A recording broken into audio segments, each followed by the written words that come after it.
3 வருஷம் கப்பு ஜெயிக்கிறேன்னு சொல்லி மும்பை இந்தியன்ஸ் ரோஹித் சர்மாவை கேப்டன்சில இருந்து தூக்குனாங்க.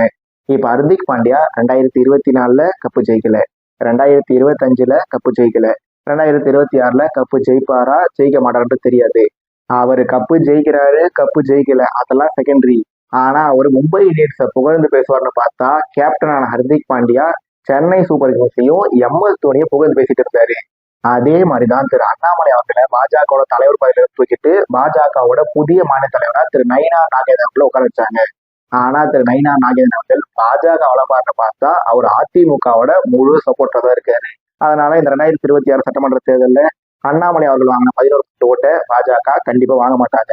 ஒருவேளை அந்த ப்ரெடிக்ஷனை மீறி வாங்குறாங்களா இல்லையா, போட்டியிற 27 சீட்ல ஜெயிப்பாங்களா மாட்டாங்களா, அதிமுகவோட ஓட்டு பாஜகவுக்கும், பாஜகவோட ஓட்டு அதிமுகவுக்கும், பாமகவோட ஓட்டு அதிமுகவுக்கும், அதிமுகவோட ஓட்டு பாமகவுக்கும், அமமுகவோட ஓட்டு அதிமுகவுக்கும், அதிமுகவோட ஓட்டு அமமுகவுக்கும் டிரான்ஸ்பர் ஆகுமா டிரான்ஸ்பர் ஆகாதா?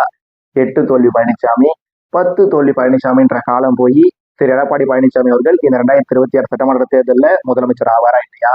திரு அண்ணாமலை அவர்கள் இந்த எலெக்ஷனோட க்ளோஸா இல்ல ரிட்டர்ன் பேக் டு பாஸான்றத பொறுத்திருந்து பார்ப்போம்.